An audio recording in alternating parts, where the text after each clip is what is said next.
नना ब्रजन रंजन यशनंदन ब्रजन रंजन जमुना तीरवनचारी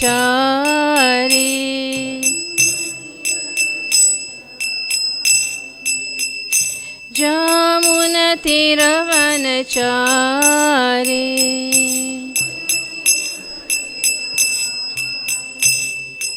जय राधा माधव कुंज बिहारी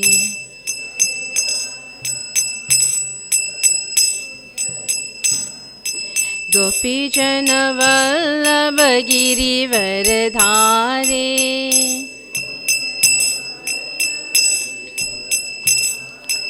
यशोधनंदन प्रसन्न Ranjan Brajan Ranjan Jamuna तीरवनचारी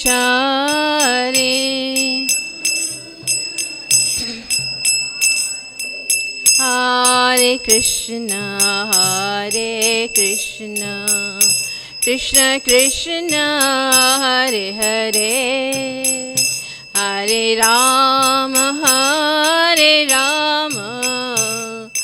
Ram Ram Hare Hare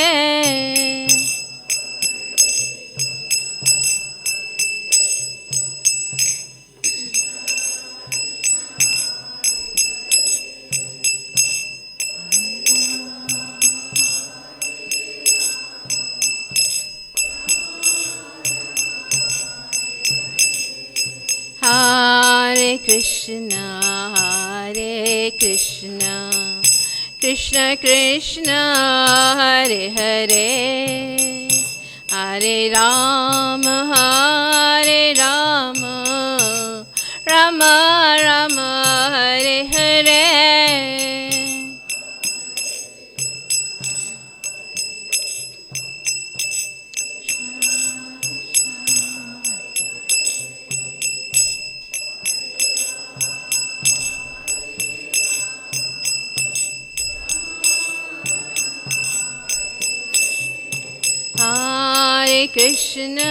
Hare Krishna Krishna Krishna Hare Hare Hare Rama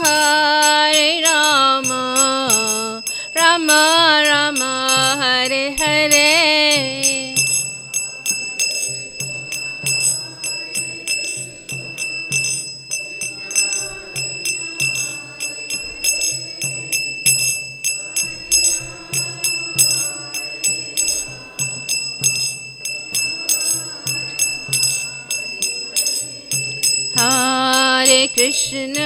Hare Krishna Krishna Krishna Hare Hare Hare Rama Rama Rama Hare Hare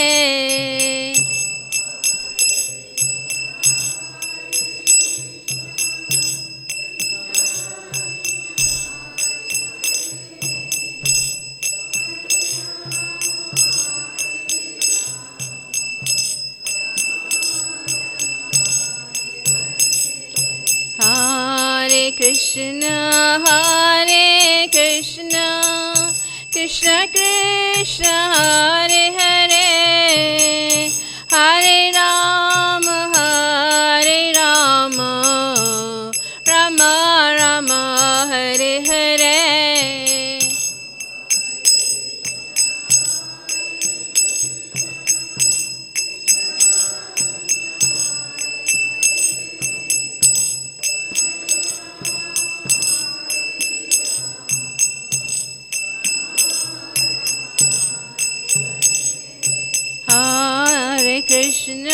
Hare Krishna Krishna Krishna Hare Hare Hare Rama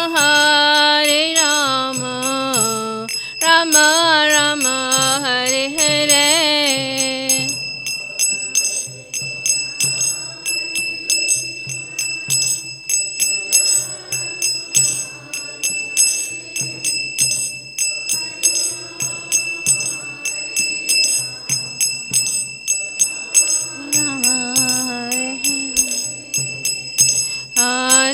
Krishna,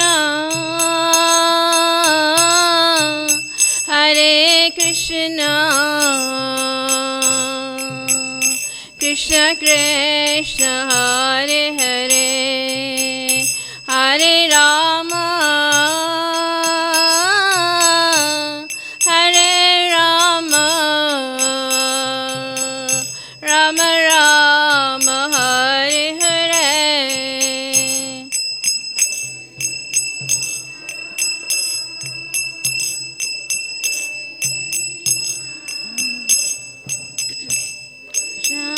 Krishna, Hare Hare, Hare Rama,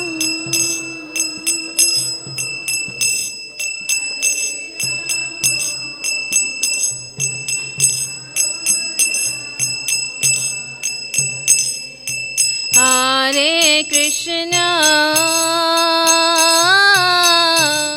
Hare Krishna,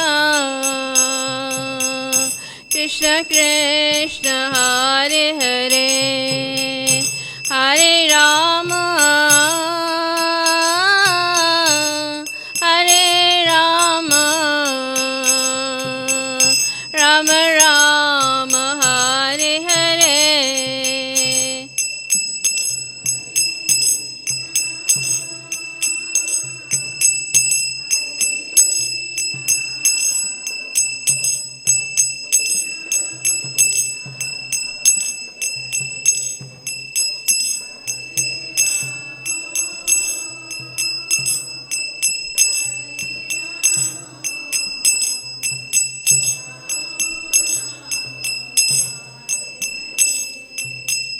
Jai Radha Radha Nata Radha Radha Nata Radhe.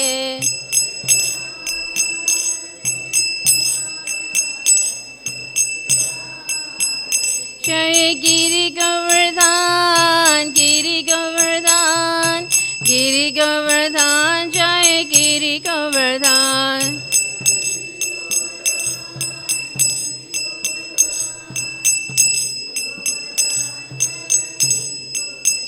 Jai Jai Prabhupada, Prabhupada, Prabhupada, Prabhupada.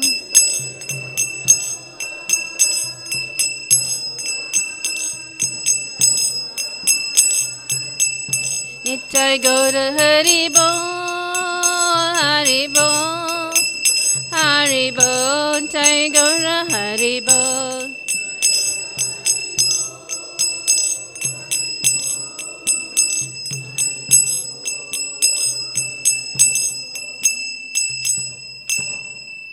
Srila Prabhupada ki jai.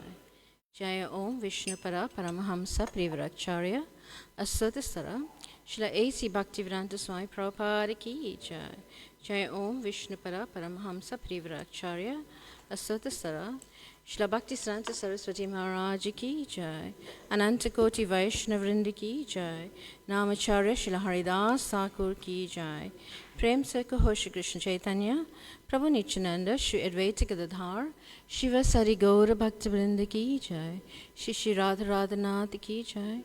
Shriman Mahaprabhu ki jai. Shri Giriraj Govardhan ki jai. Srila Prabhupada ki jai. Go Premanande Hari Hari Bol. All glories to assembled devotees. All glories to assembled devotees. All glories to assembled devotees. All glories to Shri Guru and Shri Gauranga. All glories to Srila Prabhupada.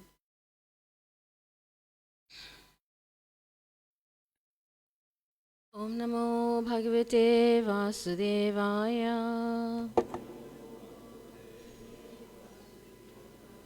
Om Namo Bhagavate Vasudevaya. Om Namo Bhagavate Vasudevaya.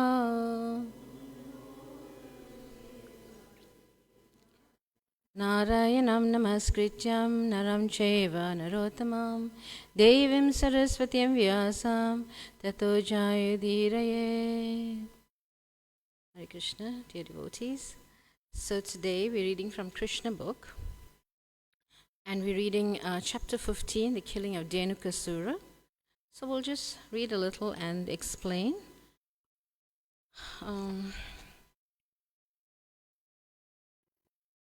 So, killing of Dhenukasura.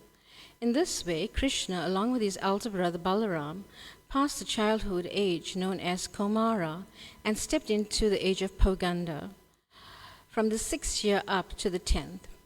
At that time, all the cowherd men conferred and agreed to give those boys who had passed their 5th year charge of the cows in the pasturing rounds. Given charge of the cows, Krishna and Balaram traversed Vrindavan, purifying the land with their footprints. Accompanied by the cowherd boys and Balaram, Krishna brought forward the cows and played on his flute as they entered the forest of Vrindavan, which was full of flowers, vegetables, and pasturing grass.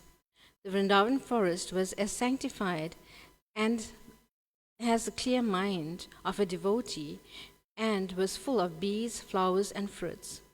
There were chirping birds and clear water lakes with waters that could relieve one from all fatigue. Sweet-smelling breezes blew always, refreshing the mind and the body.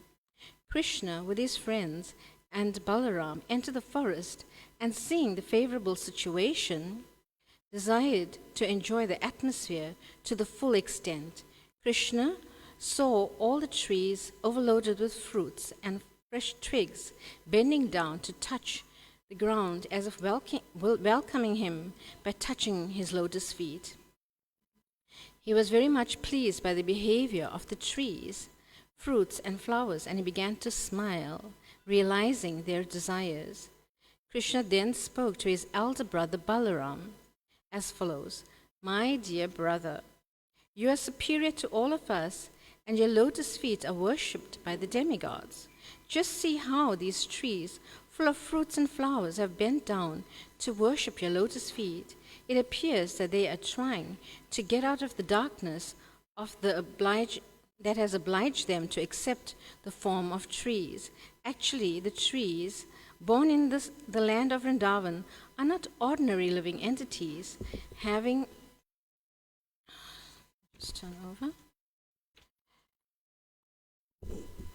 an impersonal point of view in their past lives.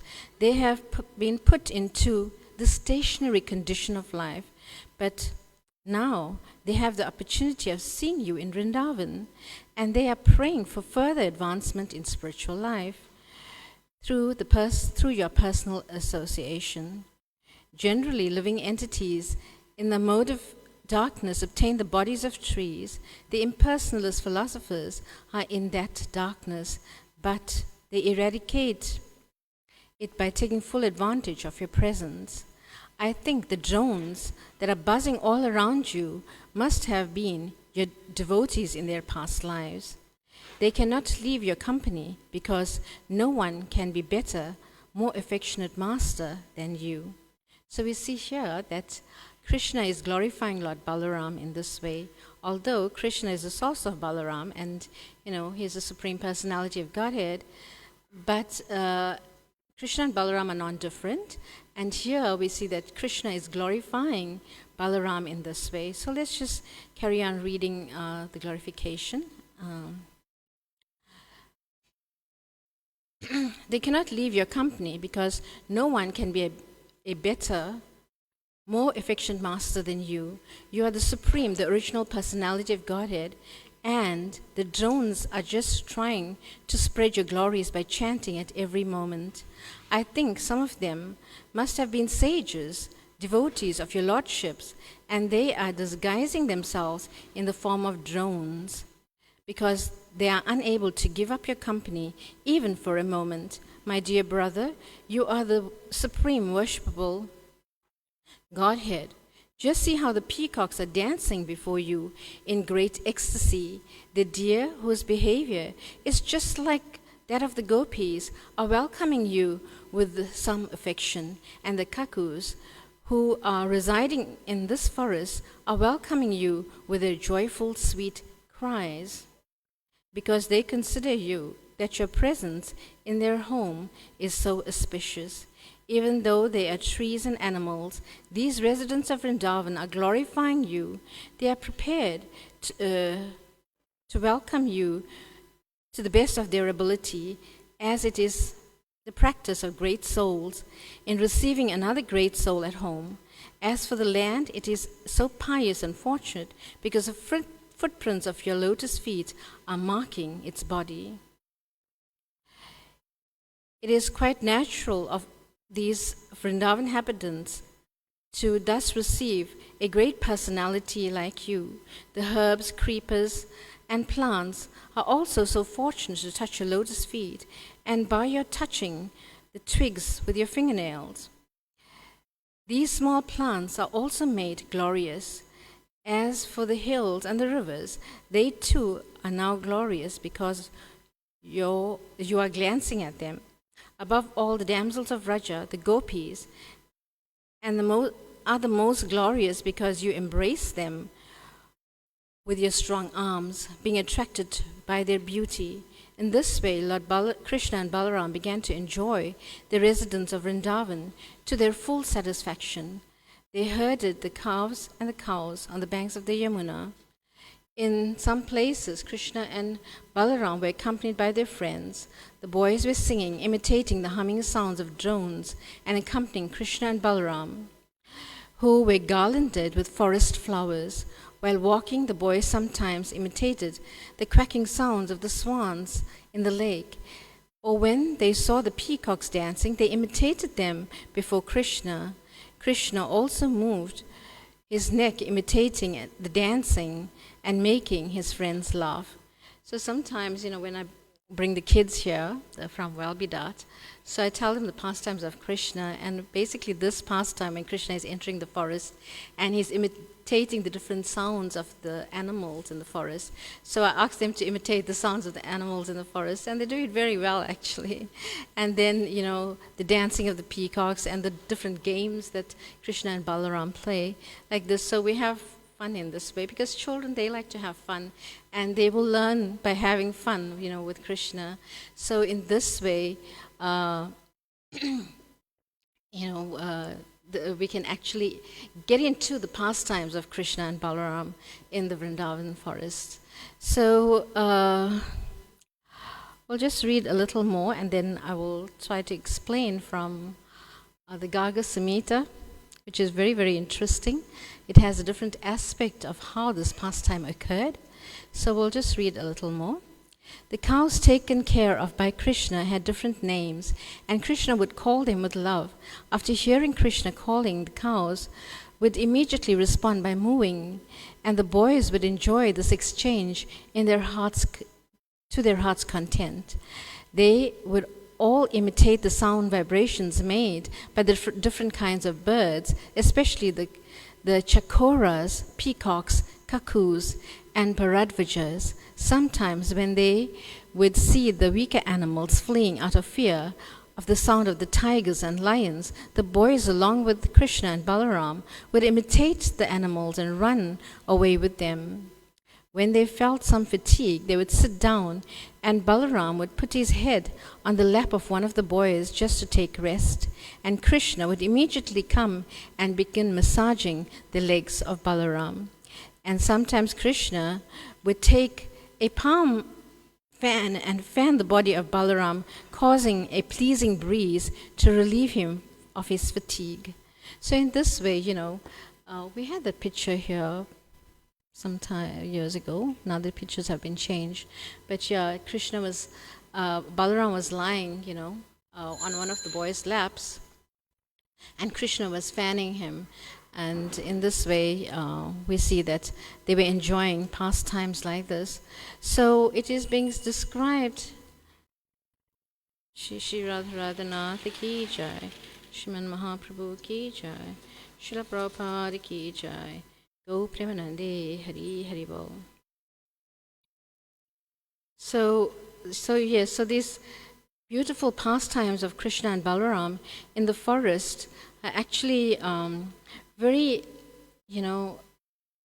beautiful to hear, and they actually bring out the emotions of this, our emotions of loving Krishna and the cowherd boys and the residents of Vrindavan. So we'll just go now to the same pastime illustrated by Jiva Goswami, and we'll read something from the Garga Samhita actually.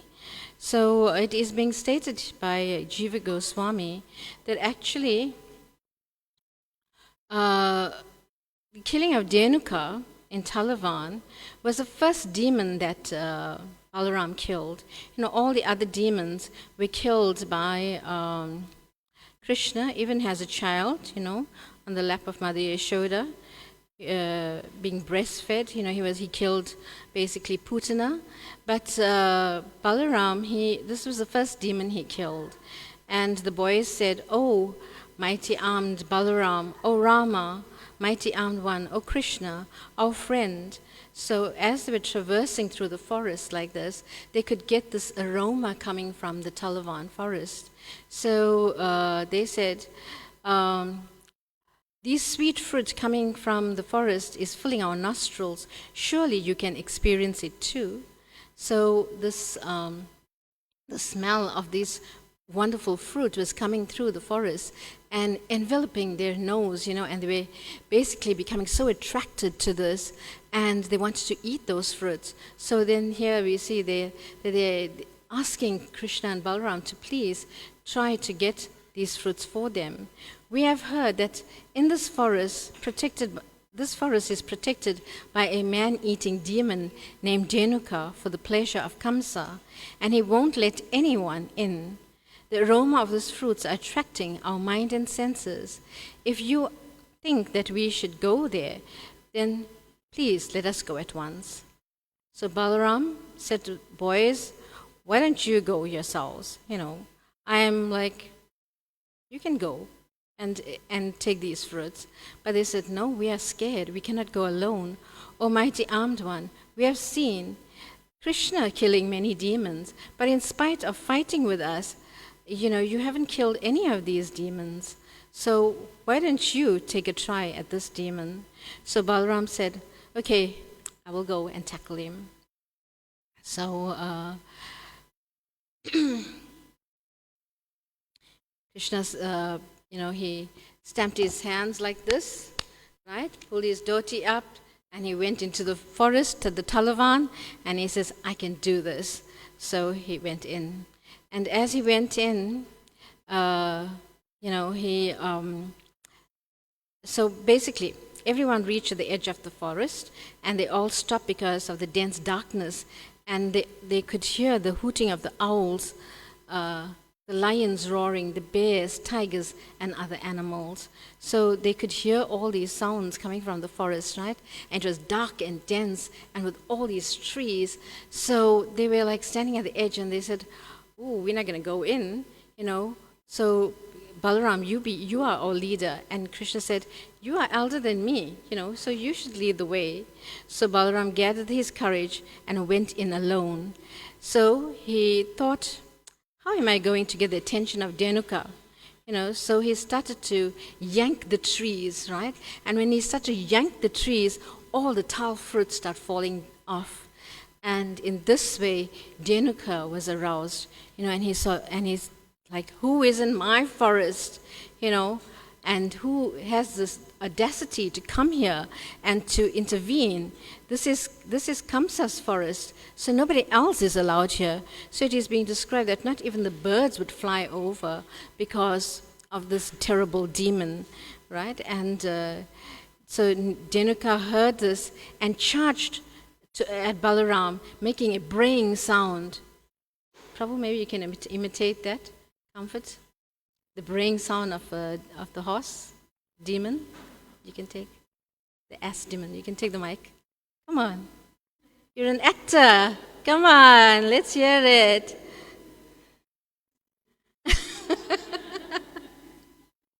Anyone else? Okay, so in this way,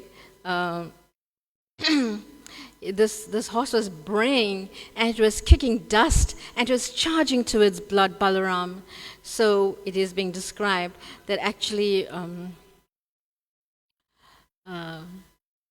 why Krishna did not attack the demon was because Krishna promised Prahlad Maharaj that this demon, that I would not kill any of your ancestors or any of your, relatives in the future. So in this way, Krishna did not kill this demon because of Prahlad Maharaj. So it is being described that actually this Dhenuka, he was in his previous life, he was the son of Bali Maharaj, and his name was Sahasika, and he was dressed in a very provocative way, and with other women, and he was basically, he was passing through Durvasa Muni's ashram, and Durvasa Muni saw him, in this drunken state and basically intoxicated, and he was basically trying to enjoy like this. And Durvasa Muni cursed him. He says, why are you behaving like a fool? You are like an ass, so become an ass. So if you know anything of Durvasa Muni, he's very hot-tempered, right? And when anything, sort of agitates his mind, then he immediately he curses. He pronounces a curse.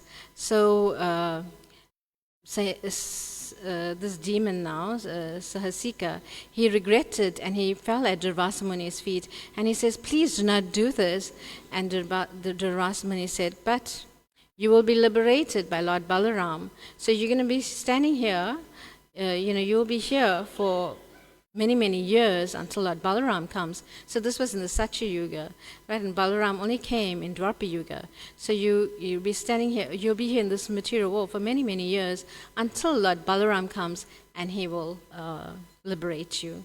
So in this way, Balaram now, this demon, he was kicking up dust, and he was charging towards Lord Balaram, right, with his hind legs, and because the asses, they kick with the hind legs, right? So Balaram caught hold of his hind leg, caught hold of his hooves, and swung him around and around and around, and threw him, right? And he fell to the ground. And it is being described in the Garga Samhita that Balaram threw him 1 yojna away. That means 8 miles away. He got up and transformed himself into a huge donkey that touched the clouds with his horns.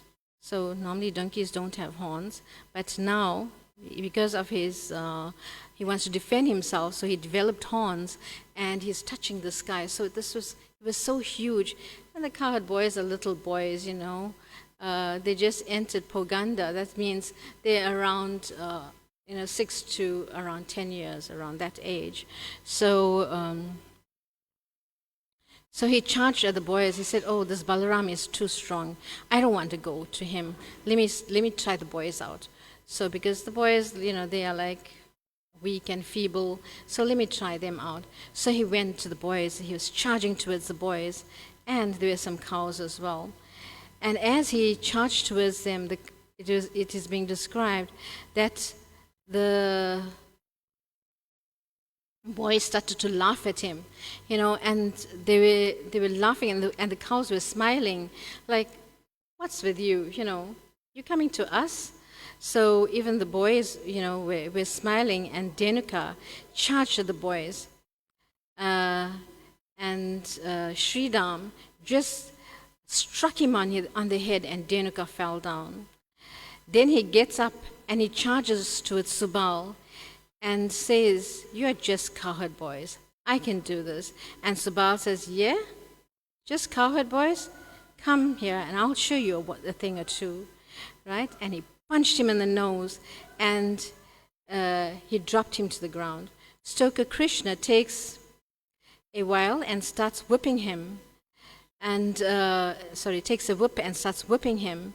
And as he got up, then there's another cowherd boy by the name of Arjun, who took the front legs and Amshu took his hind legs, and twirled him around, and they basically, plunked him on the floor. So Denuka is thinking, I'm going to get these boys.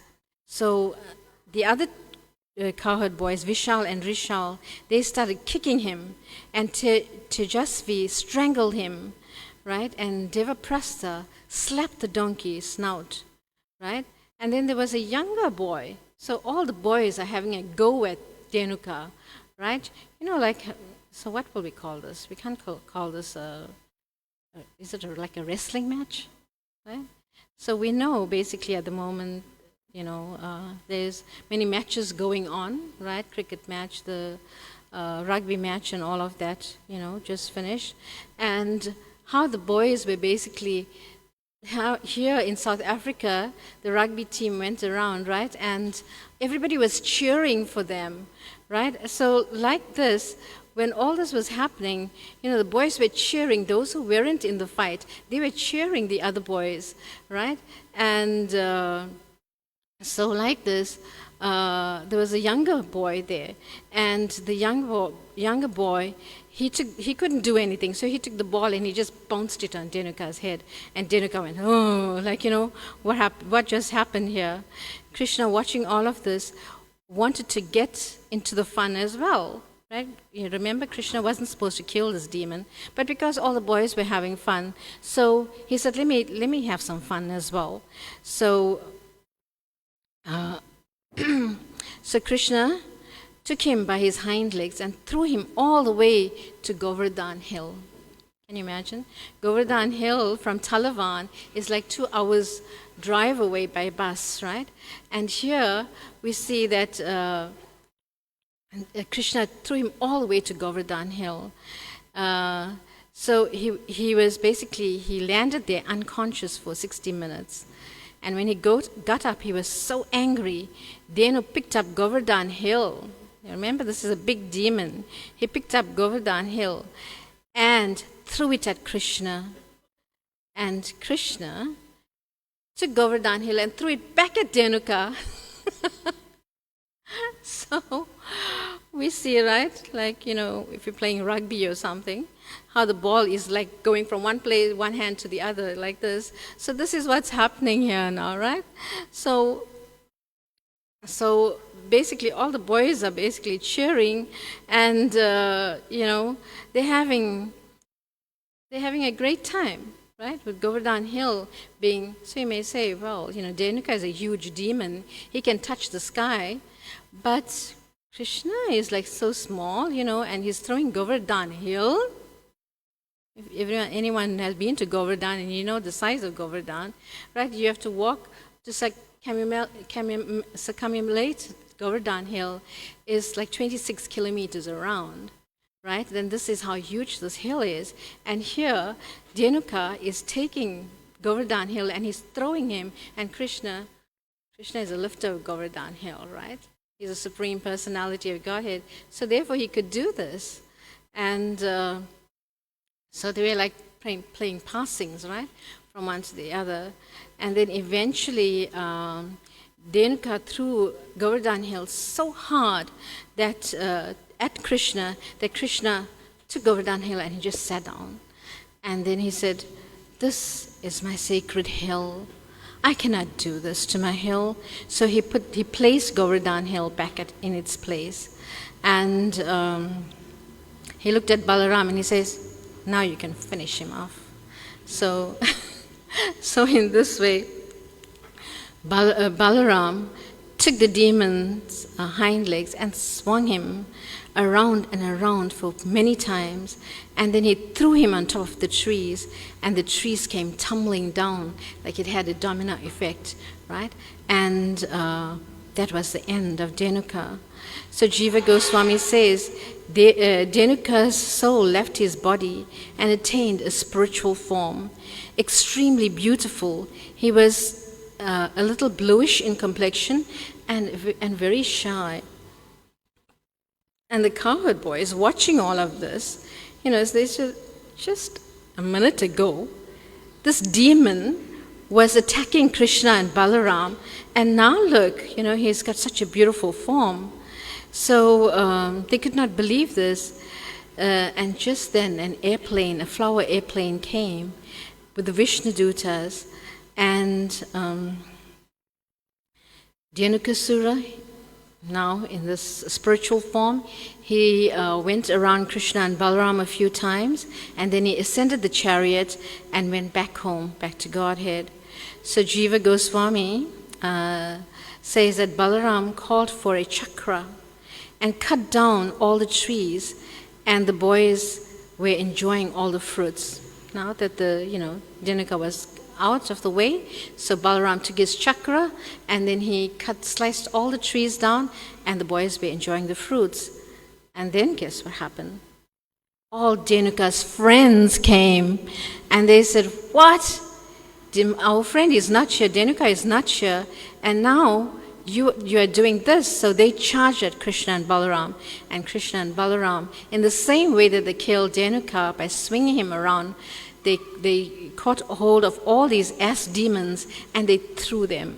They swung them and they threw them on all the trees. So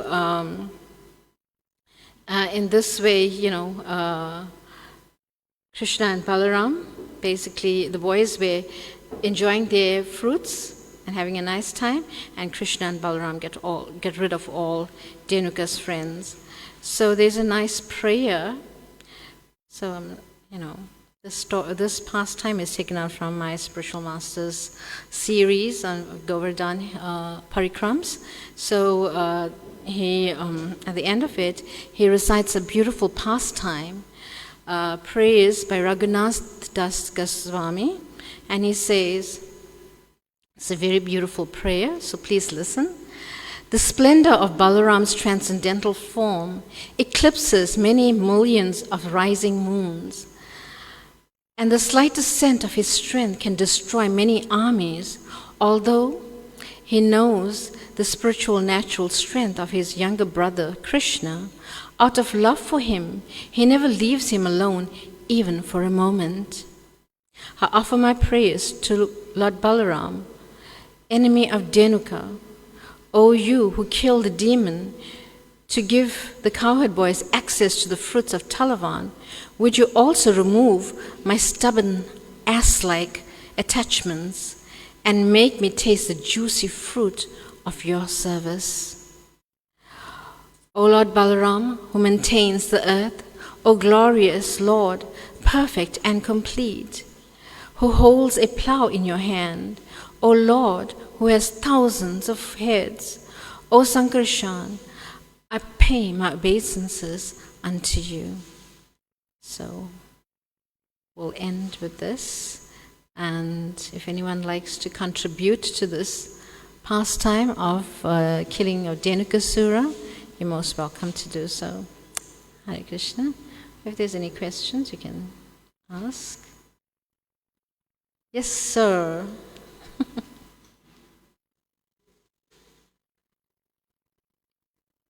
Krishna, Hare Krishna.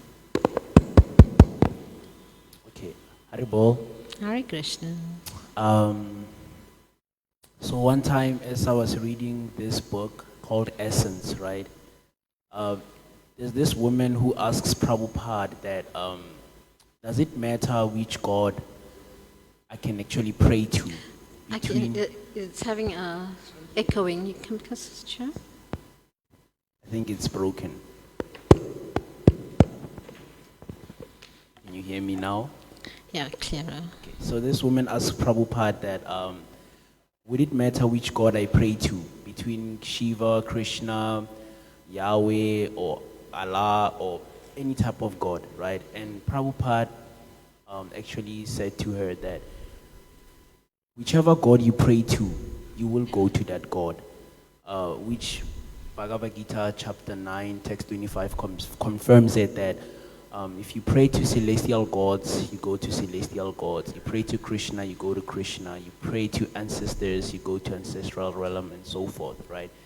So I had a follow-up question, and I asked the president about this, and he said that you have to make sure it wouldn't matter which God you pray to, as long as you make sure that the person you're actually praying to is God, right?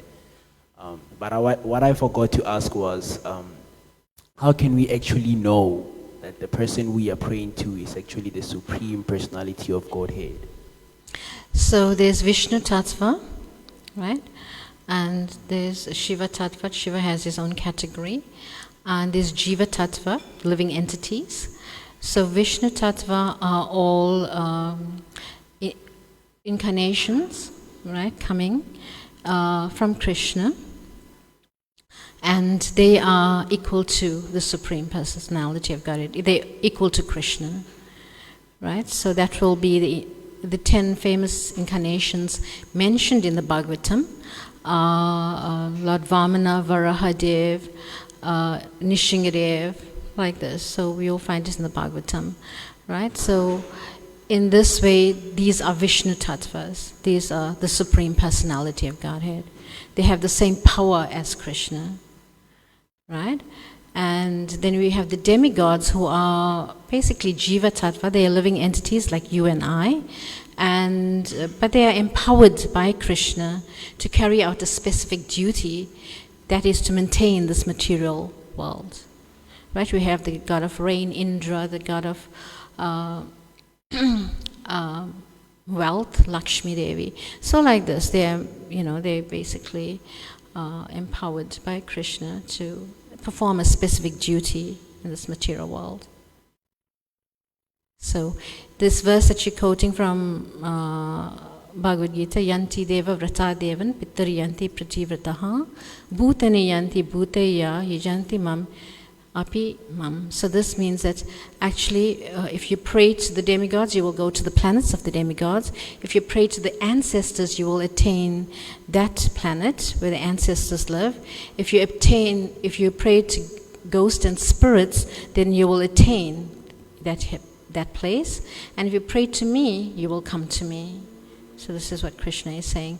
Now we find that Krishna, Goloka Vrindavan is above Vaikuntha, and Vaikuntha is where Krishna's incarnations reside, right?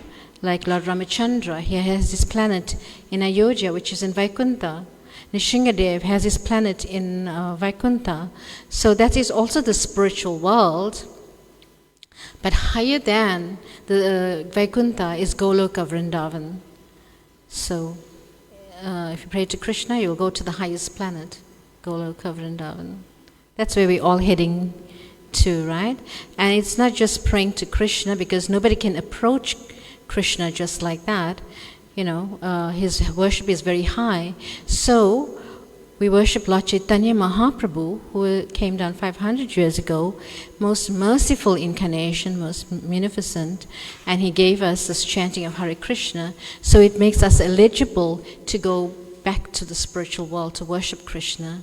It's like this. So you will see on the altar as well, we have Lord Chaitanya first, right? And then with his mercy we can worship Radha and Krishna, like that. So yeah, I hope that answers your question. Okay. Anything else? So Krishna, basically, when he's on this planet, he performs human-like pastimes, and we have, there's two energies. One is Yoga Maya and one is Mahamaya. Mahamaya is covering all of us, right? To think that, we are this body and we act, according to this body. And Yoga Maya is actually, she's Krishna's energy, and by Krishna's mercy, she gets this opportunity not bewilder Krishna, but to block his, how would I say, to make Krishna forget that he is God. And to have these pastimes, these beautiful pastimes with the cowherd boys. And the cowherd boys, they do not know anything but Krishna, and they do not know he's the Supreme Personality of Godhead. They just love him for who he is, right? So we have to come to this state of love, loving Krishna, the highest love, right, that the residents of Vrindavan have for Krishna.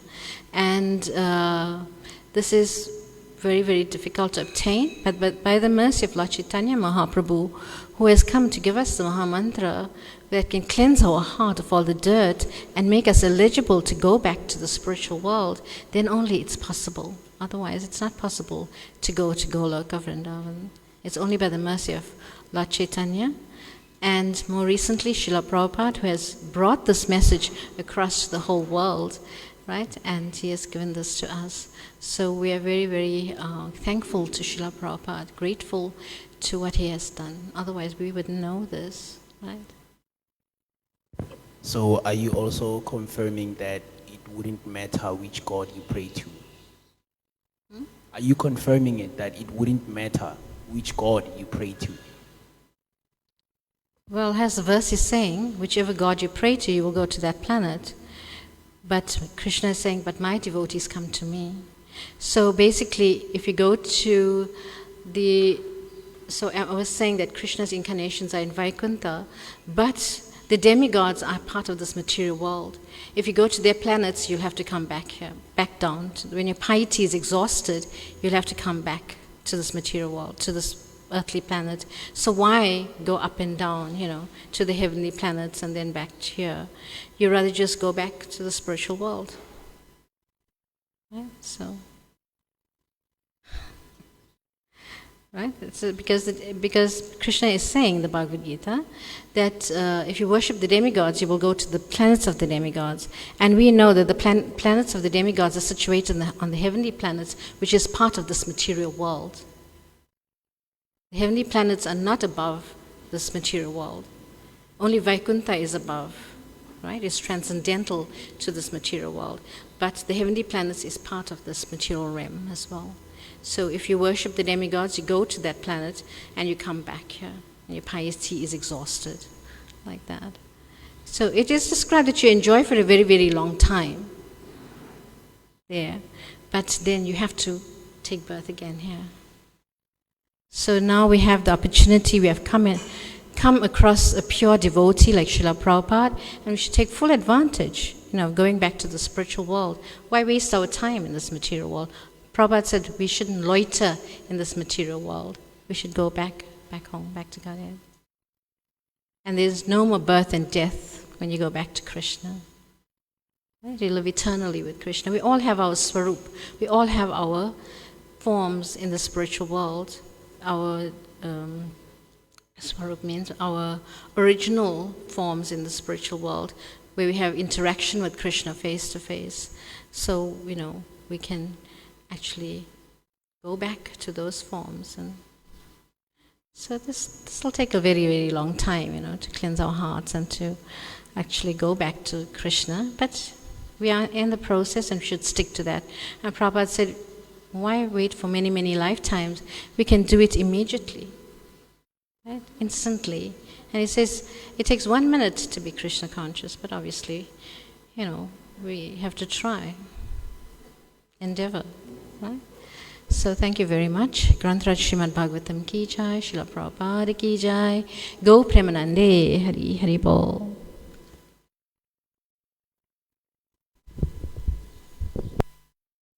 Thank you.